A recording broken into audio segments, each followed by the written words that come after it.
खुलुमबाय दिनैनि एंखं स्टुडिअ आं प्रनय दैमारि दिनैनि गाहाय रादाबाव दङ बिटिसिआव प्रमद बर'नि नकल राइटिं पेड आरो सागानजों दालाल राज सोलिगासिनो एबसुनि 54थि बोसोरसालिया जथुमनि बानजाय आफाद दाबाय गसाइगाव मिरु इउपिपिएल आइजो दालायनि जर'खा मेल नुमलिगराव हाग्रानि मैदेरा सासे लाइमोनखौ गाथारदों आसामाव गोदानै 318 सुबुंनि देहायाव करोना पजिटिव संग्रा गेसनि बेसेना रोजासे आरो पेट्रला 100नि नखराव सहैबाय गसाइगावआव ड्राइभारनि गोरोन्थियाव गंसे 16 साखा ट्राकनि केबिना खामनानै सेवहांगार नगावनि गंनै जोबथेसालियाव सा 89 कैदी देहायाव HIV पजिटिव मोनदों आसाम आयेन आफादनि बानजायनायाव बर' कसारि जारिमिनगिरिफोरनि मोनसे सावराय हाबाफारि दानिया दङ आबुं रादाब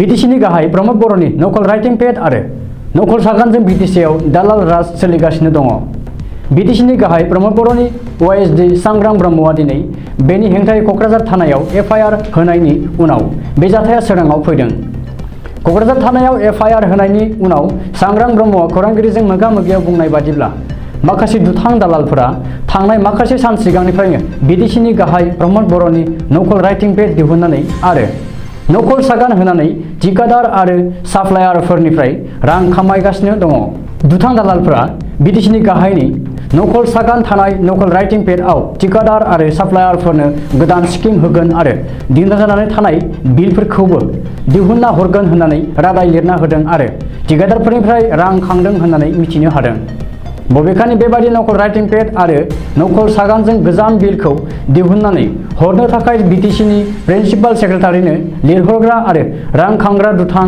दालालफोरखौ आयेननि गेजेरजों थाबैनो हमनानै गोख्रों साजा होनांगौनि थाखाय क'क्राझाराव थानायाव केस थिसनबाय होननानै प्रमद बर'नि OSD सांग्रां ब्रह्मआ खौरांगिरिनि सिगाङाव बुंदों मख'नो गोनांदि गावनि नकल राइटिं पेड आरो सागाननि राहाजों आयेन बेरेखा हाबा मावग्रा दुथां दालालफोरखौ थाबैनो हमजोबगोन होननानै प्रमद बर'आ गसाइगावआव खौरांगिरिनि सिगाङाव बुंदों दुलाराय बर' फरायसा आफादनि 54थि जथुम एबा कनभेन्सननि बानजाय आफादखौ दिनै दाफुंबाय एबसुनि आफादगिरि दिपेन बर'आ बाहागो लानाय हाबाफारिनि गेजेरजों दिनै एबसुनि 54थि जथुमनि बानजाय आफादखौ दाबाय मख'नो गोनांदि एबसुनि 54थि जथुमखौ देग्लाय सानब्रैनि मेहेरगोनां हाबाफारिजों कार्बि आंलं जिल्लानि लांहिनाव खुंगोन बेनि थाखाय लांहिन हालामनि रायजो राजाफोरा थियारि मेरु एबसुनि फेसबुक पेजआव फोसावनाय बादिब्ला कार्बि आंलं अट'नमास काउन्सिलनि मावफुं सोद्रोमा धरेन्द्र ब्रह्मखौ आफादगिरि कार्बि आंलं अट'नमास काउन्सिलनि बारग' मावफुं सोद्रोमा शरद ब्रह्मखौ मावफुं आफादगिरि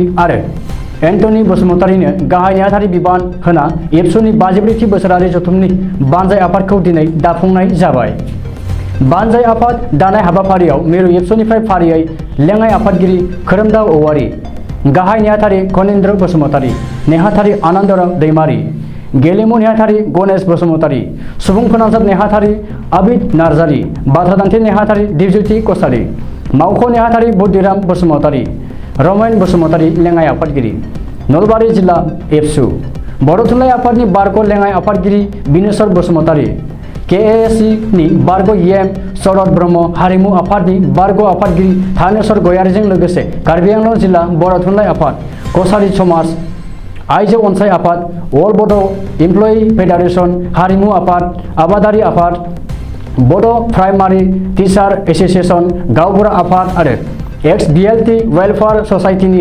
दैदेनगिरिफोरजों लोगोसे ओनसोलनि गोबां रायजो राजाफोरा बाहागो लानानै हाबाफारिखौ जाफुंसार खालामो होननानैबो एबसुनि फेसबुक पेजआव फोरमायदों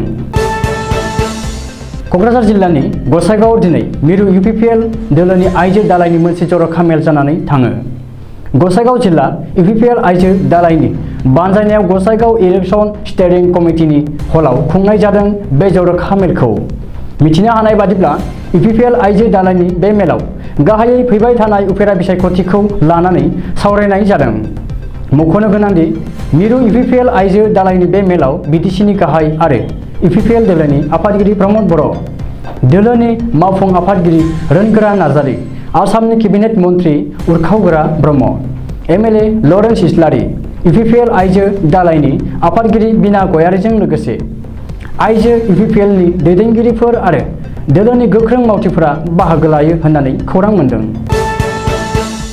नुमलिगराव सोलिगासिनो दङ हाग्रानि मैदेर आरो मानसिनि दावहा।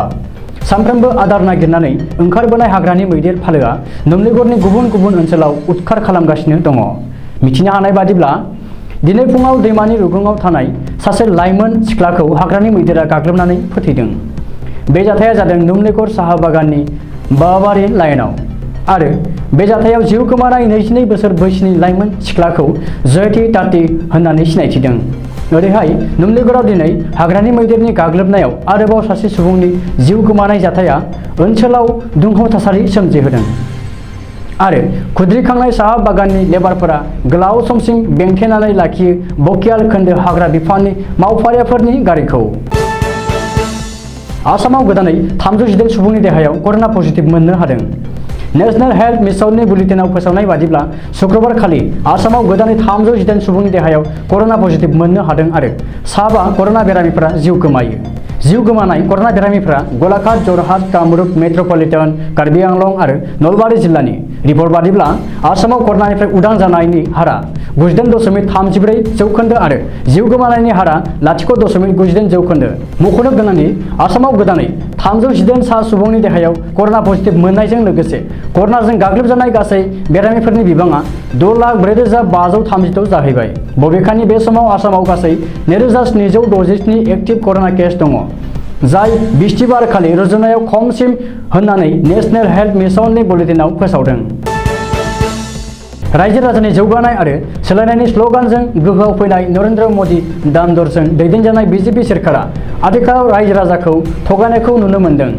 मानो होनोब्ला आथिखालाव आसामाव पेट्रलनि बेसेना 100सिम सौहैबाय आरो संग्रा गेसनि बेसेना 1000 रांनि 2 रांल' बाङाय जानानै दङ, जायनि जाहोनाव निखावरि आरो गेजेर थाखोनि न'खराव न'खर सामलायनायाव गोबां हेंथा फैनायखौ नुनो मोन्दों।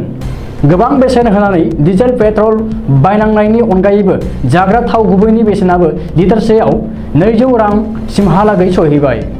नाथाय नरेन्द्र मोदी सोरखारा बे बिथिङाव गोदो गोदो उन्दुलांनानै दङ। ओजोंहाय आबादारिफोरा बेसर आबाद खालामनो हासार बायनो हालिया। गोबां रोखोमनि हेंथा आरो जेंनाफोरजों मोगा-मोगि जानांदों। मानोना आथिखालाव हासार एबा नार्सारि गलायाव सासे आबादारिया नांगौ समाव इउरिया बायदि रोखोमनि हासारखौबो गोसो बायदियै बायनो हालिया। फानग्रायाबो फाननो हालिया। जाहोनाव आबादारिफोरा बेसर आबाद मावनायखौनो दोनथ'नो गोनां जाबाय। जुदि दिहुनथायानो गैयाब्ला बेसेनाबो गावनो गाव बांखागोन। बेनि सायाव जानाय थावनि सायावबो कर्परेटनि नोजोर नांनायाव थावनि बेसेना अख्रांनांगा जादों। क'क्राझार जिल्लानि गसाइगाव सिमल टापुआव 30 नं हादोरारि राजा लामा सायाव ड्राइभारनि गोरोन्थियाव गंसे 12 साखा ट्राकनि केबिनआ अर खामनानै सेवहांगार जादों।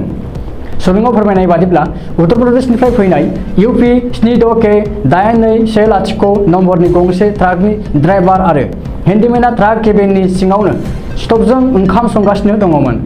बे समावनो स्ट'भआ बेरफ्रुनानै ट्राकनि केबिनआ खामनानै सेवहांगार जायो। अदेबानि बे जाथायाव सासेबो सुबुंनि जिउ खहा जायाखै। हाखु-दाखुयै ड्राइभारआ फायार एक्सटिंगाइजारजों अरखौ खोमोरनो नाजादोंमोनब्लाबो अरखौ खोमोरनो हायाखै। नाथाय उननि समाव गसाइगाव फायार ब्रिगेडनि दमकल गारिया हाखु-दाखु थांनानै अरखौ खोमोरनो हादोंब्लाबो अब्लासिमहालागै ट्राकनि केबिनआ खामनानै सेवहांगार जाजोबखाबायमोन। नगाव जिल्लानि नगाव टाउनाव थानाय गंनै जोबथेसालियाव गासै सा 89 सुबुं एबा कैदिनि देहायाव HIV पजिटिभ मोनदों। बेनिनो नगाव सेन्ट्रेल जेलाव गासै सा 40 आरो नगाव स्पेसियेल जेलाव गासै सा 45 हौवा कैदी आरो सा 4 हिन्जाव कैदीनि देहायाव HIV पजिटिभ मोननाय जादों होननानै शुक्रबार खालि नगाव जिल्ला सिभिल हस्पिटालनि सुपारिन्टेन्डेन्ट डक्टर LC नाथआ खौरांगिरिनि सिगाङाव बुंथिदों। डक्टर नाथआ मिथिहोनाय बादिब्ला गासैबो HIV पजिटिभ मोननाय कैदीफोरा ड्राग्स जानानै एबा ड्राग्स बाहायनानै एड्स बेराम जाजादों। बे खौरांखौ मोननानै गोबाङानो जोबोर गिखांनाय मोनदों। मानो होनोब्ला आथिखालाव मोनफ्रोमबो खनानि गोबां लाइमोनफोरा ड्राग्स जानानै लोरबां जानायखौ नुनो मोनो। आसाम आयेन आफादनि बुंथिगिरि बिश्वजित दैमारिया दिनै रायजोनि राजथावनि गुवाहाटी दिसपुराव थानाय गपिनाथ बरदलै नौमानि जथुमसालियाव बर' कछारी जारिमिनगिरिमोनजों मोनसे सावरायनाय हाबाफारि बानजायो। बे हाबाफारियाव बर' फोलेरनि जेरै बर', डिमासा, राभा, सन'वाल, देवाल, टिवा, देउरि, हारियारि जारिमिन बिफाननि गोबांसा जारिमिनगिरिमोना बाहागो लायो। 200 सानिबो बांसिन जारिमिनगिरिमोना बाहागो लानाय बे सावरायनाय हाबाफारिखौ दैदेनो आसाम रायजो आयेन आफादनि बुंथिगिरि बिस्वजित दैमारिया। सावराय जथुम जागायजेन बिबुंथिखौ लाजेननानै बुंथिगिरि दैमारिया बुंथियो दि आसाम सोरखारा आसामनि थागिबि सुबुंफोरनि फोथाय लोगोसे धोरोमनि इसिङारि बिथा लाखिनानै दोननानै गोदानै मोनसे बिफान बेखेवनाय जादों। बे बिथिङाव जारिमिनगिरिमोननि गोबां बिफावनि गोनांथि जानानै फैदों। मानोना आथिखाल समनि रायजोनि जारिमिनाव गोबांथार सैथोआरि बिथिंफोरा आन्दोआव दङ। बर' थुनलाइ आफादनि आफादगिरि तरेन बर', आसामनि आगु मन्त्रि थानेश्वर बर', बड'लेण्ड सोरखारनि लेङाइ गाहाय गबिन्द बसुमतारी, बड'लेण्ड मुलुगसोलोंसालिनि बारग' रेजिस्ट्रार प्र शेखर ब्रह्म, पद्मश्री डक्टर मंगल सिंह हाज'वारी, लिरगिरि डक्टर दिननाथ बसुमतारी, बिद्यासागर नार्जारी, बर' रायग्रा जथुमनि आफादगिरि राजेन बसुमतारी, लिरगिरि डक्टर प्रेमानन्द मोसाहारी, MLA फारियै पृथ्वीराज राभा आरो भुपेन बर', गुवाहाटी मुलुगसोलोंसालिनि प्रफेसर फारियै डक्टर अनिल बर', प्रफेसर भुपेन नार्जारी, क'क्राझार सोरखारि फरायसालिमानि गोरायुं डक्टर बनबिना ब्रह्म, उदालगुरि फरायसालिमानि गोरायुं डक्टर लुक दैमारी, जनता कलेजनि गोरायुं डक्टर सुबुं बसुमतारीमोनखौ लाजेननानै गोबांसाया मेहेरगोनां बिबुंथि लाखियो। मुंख'नो गोनांदि सावराय हाबाफारि जागायजेन बुब्लियाव डक्टर गोमोथाव बसुमतारीया जोबोर मिलौदो सेरजानि देंखोजों सावराय हाबाफारिखौ दुंगाखांहोयो। दानिया बोथोरनि खौरां। गाबोन रबिबार खालिनि बड'लेण्डनि बोथोर। भारतनि बोथोर बिगियानख'नि सुलुं बादियै गाबोन रबिबार 10 अक्ट'बर खालिनि बड'लेण्डनि हालामाव अख्राङाव दोमैलुनायजों लोगोसे अखा हानाय आरो सान्दुंबो दुंनो हागौ। बड'लेण्डनि आवथायाव थानाय मोनब्रै जिल्लानि बोथोरनि गाबोननि सुलुंफोरा जाबाय फारियै क'क्राझार जिल्ला गाबोन क'क्राझार जिल्लायाव बोथोरा 33 डिग्री सेल्सियास जागोन। चिरां जिल्ला गाबोन चिरां जिल्लायाव बोथोरा 33 डिग्री सेल्सियास जागोन। बाक्सा जिल्ला गाबोन बाक्सा जिल्लायाव बोथोरा 33 डिग्री सेल्सियास जागोन। उदालगुरि जिल्ला गाबोन उदालगुरि जिल्लायाव बोथोरा 33 डिग्री सेल्सियास जागोन। दिनैनि रादाबा एसेनोसै, गोजोन्थों।